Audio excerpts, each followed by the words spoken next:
봉사를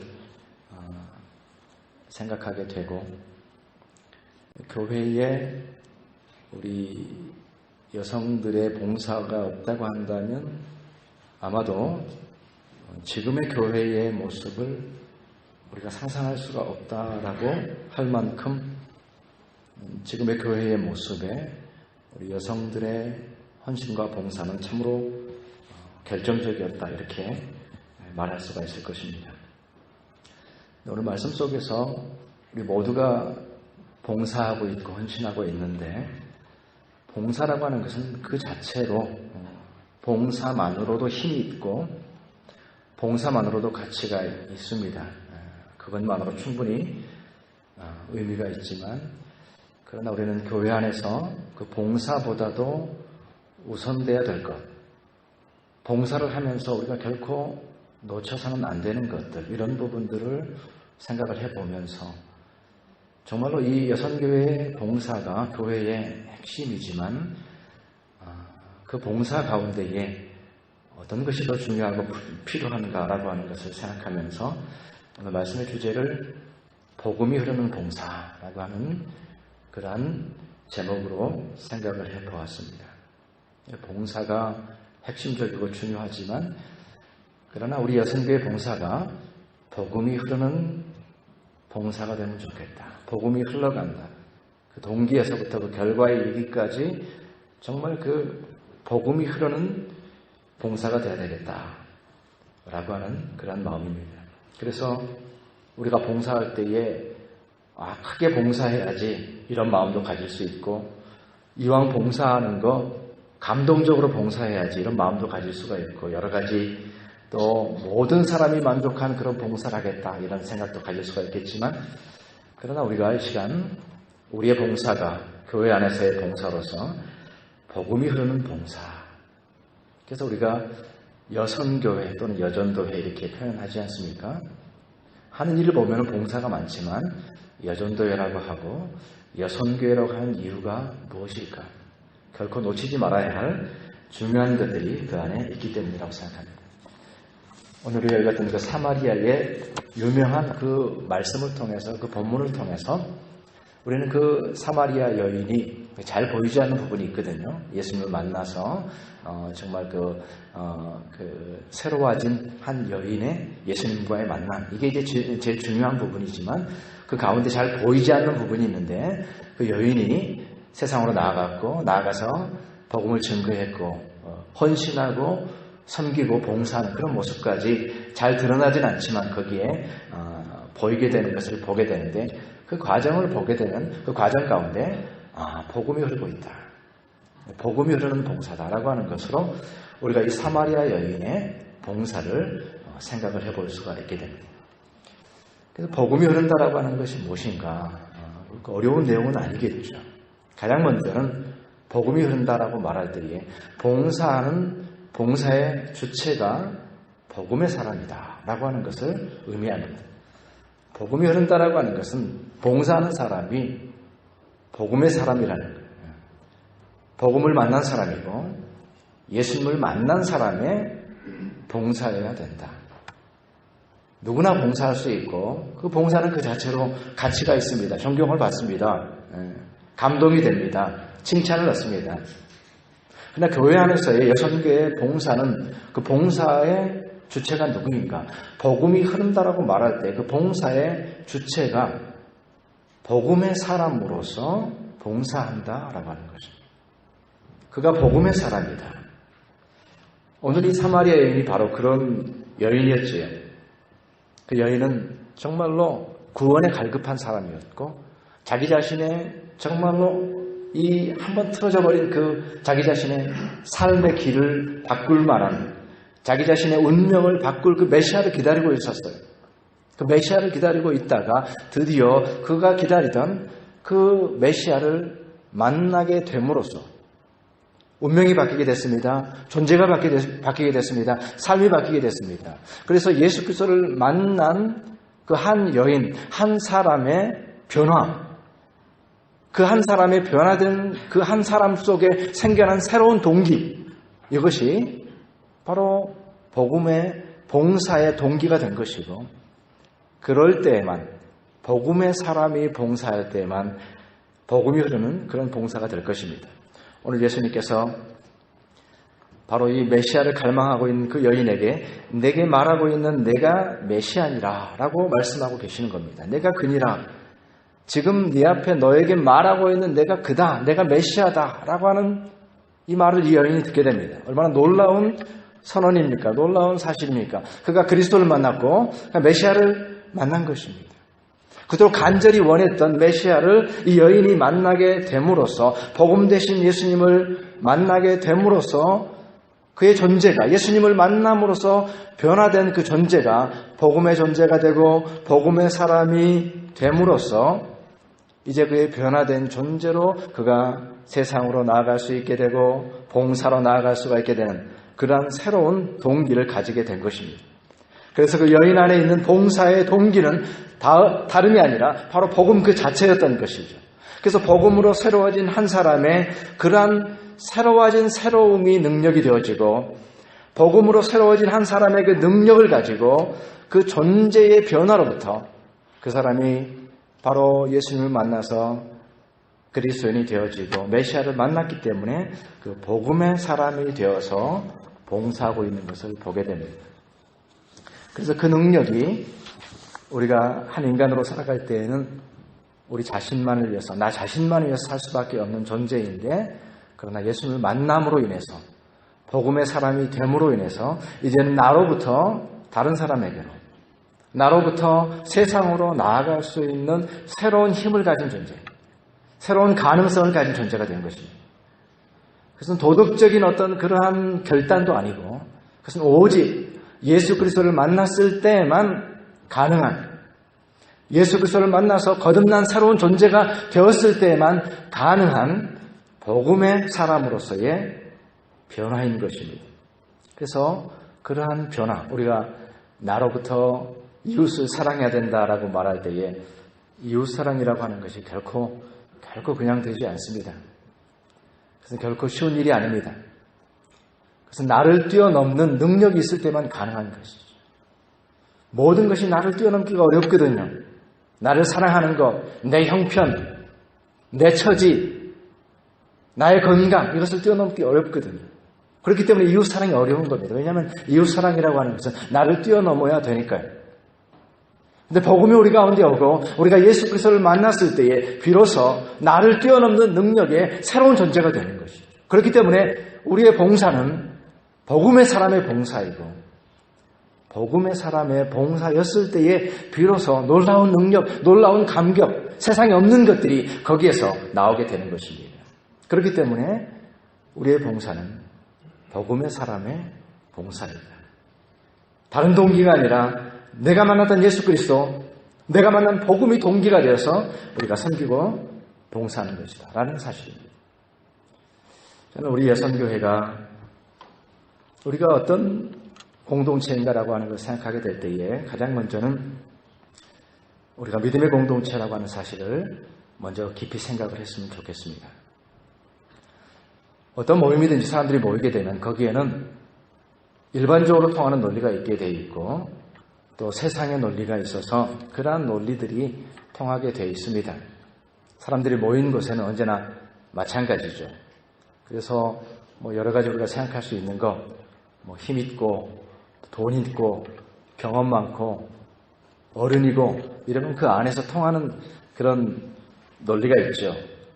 그런데 우리 믿음의 공동체로서 우리 가운데에 우리는 믿음의 공동체지라고 하는 것으로서 그 안에, 우리 공동체 안에 믿음을 중심으로 하는, 그리고 진정한 믿음을 가진 사람을 정말 존중할 줄 아는 그러한 어떤 새로운 가치가 우리 가운데 정착됐으면 좋겠어요.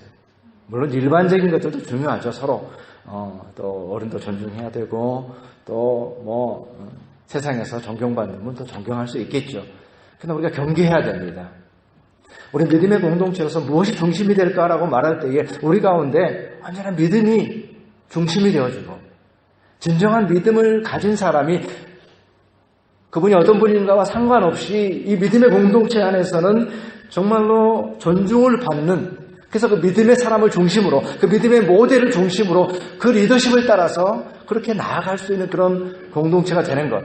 그래서 그것을 통해서 믿음의 공동체이기 때문에 세상과 다르구나라고 하는 것을 보여줄 수 있는. 그래서 우리에게 가장 중요한 것은 우리 스스로가 믿음의 사람이 되는 것이고, 바로 예수 그리스도를 만난, 메시아를 만난 이 여인과 같이 참으로 믿음을 통해서 새롭게 변화되어지는 그런 공동체가 되는 것. 그래서 우리가 봉사를 할 때에도 우리 자신이 봉사해야 된다라고 하는 그런 동기부여를 할 때에도 무엇보다도 우리가 정말로 말씀과 기도의 영성을 우리의 선교회가 굳건히 갖추어서 봉사가 먼저 나선 것이 아니라 그 말씀의 영성, 기도의 영성, 그것을 우리가 준비하고 그것이 우리 가운데 있기 때문에 봉사한다. 그 능력으로 봉사한다라고 하는 것이 준비되어서 바로 그 봉사가 복음의 사람의 봉사가 될 수 있는 귀한 은혜가 우리 여선교회 가운데 충만하기를 주님의 이름으로 축원합니다. 이 복음이 흐르는 봉사는 복음의 사람에 의해서 봉사하는 것이면서 동시에 그 방법에 있어서도 복음의 방법으로 섬겨야만 복음이 흐르는 봉사가 됩니다. 그 방법이 복음적이어야 된다는 거죠. 복음의 사람이 섬기는데 복음의 방법, 이거는 심각해지는 거죠. 어려워지는 거죠. 그래서 이 사마리아 여인이 이제 자기가 예수를 만나고 나서 놀랍게도 그 자리에 머무는 것이 아니라 그 동네로 나아갔습니다. 세상으로 나아갔습니다. 복음을 전하는 자리로 나아갔습니다. Come, see a man. 와서 보아라. 이 사람을 보아라. 라고 사람들을 독려하기 시작합니다. 전도하기 시작합니다. 그러면서 그가 만난 예수 그리스도를 증거하는 그러한 섬김의 삶, 전도의 삶, 선교의 삶을 시작하는 것을 보게 되는데, 오늘 이 말씀 속에서 우리가 주목해서 봐야 될 게 있습니다. 그 내용은 뭐냐면은 사람들에게 자기가 복음을 전가할 때에 어떻게 얘기하고 있습니까? 내가 행한 모든 것을 말한 그 사람을 보라, 이렇게 얘기하고 있습니다. 내가 행한 모든 것을 말한 그 사람을 보라. 복음을 증거하기 위해서 효과적으로 증거해야 되는데 이 여인이 정말로 자기 자신의 연약함을 드러내고 있는 것을 보게 됩니다. 이 사람이 메시아라고 하는 사실을, 예수 그리스도가 메시아라는 사실을 증거해야 되겠는데 어떻게 증거할 거냐? 이 사람이 메시아다라고만 얘기하면 안 믿겠죠. 안 믿기 때문에 그가 어떻게 얘기합니까? 자기 자신에게 행한 모든 것을, 자기 자신이 행한 모든 것을 말한 그 사람이다라고 함으로써 그가 왜 메시아인가를 그가 증명해 놓고 있는데, 자기 자신이 행한 모든 것을 나에게 말해 주었다라고 표현하면서 예수님을 증거하고 있는 것을 보게 됩니다. 이것이 의미하는 바가 무엇입니까? 예수님을 증거하면서 정말로 감추고 싶었던 것. 이 여인이 사람들이 없는 곳을 피하고 다니면서 대낮에 나와서 물을 뜨러 다니면서 그가 사람들이 없는 시간을 찾아 나와서 그가 원했던 것, 사람들에게는 들키길 원치 않았고 사람들에게는 말하고 싶지 않았던 것, 그것으로 가득 찬 자기 자신의 삶을 이제 사람들에게 나아가서 어떻게 얘기합니까? 내가 행한 모든 것을 말한 그 사람을 와서 보라 얘기하고 있습니다. 그러면서 바로 자기 자신이 했던 그 모든 것들, 자기 자신의 모든 연약함을 사람들에게 드러내놓고 있는 것을 보게 되는 것이죠. 예수 그리스도를 증거하기 위해서 자기 자신을 희생하고 있습니다. 자기 자신을 죽이고 있습니다. 자기 자신을 내려놓고 있습니다. 이것이 복음의 방법이거든요. 이것이 예수 그리스도의 방법이거든요. 나를 십자가에 못 박음으로써 생명을 주는 방법, 예수 그리스도의 방법이잖아요. 그래서 복음이 흐르는 봉사가 된다라고 하는 것은 이제는 복음의 방법으로 섬겨야 된다라는 그런 의미가 되는 것입니다. 자기 자신의 모든 부끄러움과 수치를 내어놓고 예수님께서 하셨던 것처럼 그 복음의 방법을 선택하고 있는 것을 보게 됩니다. 제가 저 자신이 언제나 설교하는 자리에 이렇게 서 있으면서 가장 어렵다라고 생각하는 그런 부분이 있어요. 그것은 다름 아니라 저 자신을 이렇게 오픈해야 된다는 거예요. 정말 이거는 제가 하기 싫은 일이지만, 그러나 설교자로서 피할 수가 없습니다. 하나님의 말씀이 설교자를 통해서 증거되어야 되는데 그때 요구되는 것이 무엇입니까? 설교자의 죽음이. 그렇기 때문에 자랑할 것도 없고 자랑할 것도 없고 정말 드러내놓고 싶지 않지만 어쩔 수 없이 설교자가 자기 자신을 드러내야 되고 그것이야말로 저는 언제나 마음이 짐이 됩니다. 어릴 때는 설교가 끝나고 그냥 앉아서 한숨을 쉴 때도 있어요. 그 자체가 힘들기 때문에. 그러나 오늘 이 사마리아 여인이 그랬던 것처럼 정말로 예수 그리스도가 메시아라고 하는 사실을 드러낼 때에 그의 섬김의 방법이 자기 자신의 모든 수치와 연약함을 다 드러내는 그러한 복음의 방법을 드러내고 있는 것을 보게 됩니다. 그래서 우리가 드리는 그 봉사가 때로는 우리가 생각하는 어떤 수지 맞는 일도 아니고 우리가 가진 사회적인 그런 체면이라든지 이런 것에 맞는 것도 아니고 그렇지만 그럼에도 불구하고 믿음을 가지고 주는 것이 복이 있고 나누는 것이 복이 있다라고 하는 그 믿음의 방법으로 행하는 것이고 자기 희생이라고 하는 이 방법, 자기 희생 위에 세워지는 그러한 그 봉사를 행하는 것입니다. 바울사도가 우리가 찬양을 통해서 오늘 얘기를 했지만 바울사도가 정말로 자기 자신이 감옥에 갇혔을 때에 골로새 교인들에게 편지를 쓰잖아요. 자기 자신의 삶을 돌아보면서 그래도 내가 잘 나가는 사람이었는데 그래도 열심히 했는데 이제는 감옥에 갇혀서 그의 인생을 마무리해야 되는 그런 상황이 됐을 때에 그가 고백했던 그 고백이 무엇입니까? 그리스도의 남은 고난을 그의 몸된 교회를 위해서 내 육체에 채운다라고 이렇게 표현하고 있습니다. 그리스도의 남은 고난을 내 육체에 채운다. 고난이라고 하는 것은 결코 쉽지가 않습니다. 고난의 잔을 마신다라고 하는 것은 결코 쉽지가 않습니다. 예수님도 그 고난의 잔을 피하고 싶어 하셨어요. 이것은 불가능한 것입니다. 할 수 없는 일입니다. 근데 바울사도가 얘기했습니다. 그리스도의 남은 고난을 내 육체에 채운다. 그의 몸된 교회를 위해서 남은 고난을 내 육체에 채운다. 이렇게 얘기했습니다. 우리가 이 말씀이 신학적으로 문제가 되는 이유가 무엇입니까? 그렇다고 한다면 예수 그리스도의 고난이 뭔가 부족한 것인가 불완전한 것인가라고 하는 그런 논란이 있었습니다. 예수 그리스도의 고난은 불완전한 것이 아니었습니다. 온전한 고난이었습니다. 그런데 그의 몸된 교회가 이 세상에 존재하기 위해서 필요한 것이 무엇입니까? 그의 몸된 교회가 이 세상에 존재하기 위해서 필요한 것은 이 세상에서 고난받는 것입니다. 고난의 몸으로 이 세상의 교회가 존재할 수밖에 없기 때문에 그의 몸된 교회를 위해서 남아있는 고난을 채운다라고 얘기하고 있습니다. 이 세상의 교회는 바로 그러한 그리스도께서 그의 몸에 고난을 짊어지셨던 것처럼 이 세상에 존재하는 존재의 방식은 고난입니다.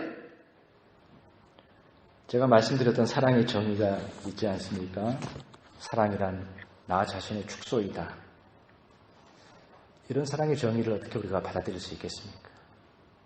어떻게 내가 나를 축소시킬 수 있겠습니까? 내가 더 넓어져야 되고 더 높아져야 되고 더 확대돼야 될 텐데 사랑을 행하기 위해서는 내가 축소돼야 된다라고 얘기하고 있습니다. 그래서 어제 우리 어린이부 성경 바이블 캠프 하는데 우리 여성 회원들께서 오셔가지고 이제 식당에서 다 서서 감자하고 당근을 그냥 열심히 썰고 계시더라고요. 애들 다 키워놓고 사실은 우리 어린이들하고는 전혀 상관없는 분들도 사회적으로 볼 때는 사실은 그래도 목에 힘줄 수 있는 이런 분들도 그냥 아무 말 없이 감자를 같은 크기로 당근을 같은 크기로 열심히 썰고 계시더라고요. 아마 집에서 이렇게 와서 교회에서 이렇게 하는 줄 알면 그런 표현 하시되 뒤로 자빠진다고 그런 모습으로 교회에서 우리 여성교회에서 섬겨주셨기 때문에 아이들이 자라고 선생님들이 또 힘이 나서 선생님들이 그러더라고요. 그 4명의 선생님이 하루 종일 애기 엄마들인데 그 프로그램을 진행하니까 얼마나 힘들어요. 애들 왔다 갔다 화장실 갔다 와야지. 그러는데 그 청년들 젊은 선생님들이 하면 모르는데 다 이제 애엄마들이니까. 그런데도 여성교회원들이 저 창문 밖에서 감자 썰고 당근 썰고 하는 그런 모습을 보면 선생님들이 힘이 나서 또 했다고 그러더라고요.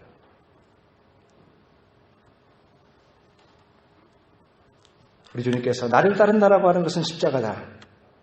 사랑도 십자가다. 섬김도 십자가다. 이렇게 말했습니다. 오늘 이 사마리아 여인을 자세히 보십시오. 정말로 성경에 너무나도 중요한 진리를 우리에게 증거해주고 있지만 그러나 이 사마리아 여자에게는 이름이 없습니다. 그 여자가 그 여자라고 부릅니다. 이름 없이 섬긴 것입니다. 그리고 자기 자신의 가장 수치스러운 것까지 복음을 위해서 다 내놓았습니다. 그것이 복음의 방법으로 섬기는 것입니다. 이것이 복음이 흐르는 봉사이고 결과적으로 그 섬김과 봉사를 통해서 맺어야 되는 열매가 무엇이겠습니까? 그것은 다름 아니라 복음의 열매를 맺어야 됩니다. 복음이 흐르는 봉사는 궁극적으로는 복음의 열매를 위해서 봉사하는 것입니다. 봉사 자체가 목적이 아니라는 것을 우리는 언제나 생각해야 됩니다. 내가 맡았으니까 이것을 끝내야 된다는 그런 책임감이 아니라는 것을 우리는 언제나 생각을 해야 됩니다. 어떤 우리 가운데는 그저 모성의 발로가 아니라는 것을 우리는 분명히 깨달아야 됩니다. 복음이 흐르는 봉사라고 하는 것은 그 열매 자체가 복음의 열매를 맺어야 됩니다. 오늘 이 사마리아인 우리가 30절의 말씀에서 그들이 동네에서 나와 예수께로 오더라. 그래서 정말 그 사마리아 여인의 그 전도를 듣고 많은 사람들이 예수께로 동네에서 나와서 예수께로 왔다. 이게 궁극적인 복음의 열매이며 봉사의 열매입니다. 복음의 사람들이 믿지 않은 사람들이 주님께로 나오게 되는 것이 여선교회의 봉사의 열매이고 목적이라는 거죠. 이것 없이도 우리는 충분히 굴러갈 수 있습니다. 이것 없이도 충분히 의미를 찾을 수 있습니다. 그러나 오늘 이 사마리아 여인의 내용을 통해서 그 사마리아 여인의 전도를 통해서 수많은 사람들이 예수께로 나왔다라고 얘기하고 있고 우리가 본문을 읽질 않았지만 41절의 말씀에 예수의 말씀으로 말미암아 믿는 자가 더욱 많아졌다 이렇게 얘기하고 있습니다. 예수님을 믿게 되죠. 이제 사람들이 예수님을 만나게 돼서 예수님을 믿게 되고 그 다음에 42절에 그 여자에게 말하되 이제 우리가 믿는 것은 내 말로 인함이 아니니 우리가 친히 듣고 그가 참으로 세상의 구주이신 줄 알미라 하였더라. 이 말씀이 사실 지난주간 우리 큐티 본문이었잖아요. 저는 이 말씀 속에서 참 새로운 깨달음과 새로운 충격을 받았습니다. 그들이 스스로 듣고 예수를 믿었다. 그 여인이 매개체가 되었습니다. 그 여인이 자기 자신을 다 드러냈습니다. 그런데 그것의 결과가 그들이 스스로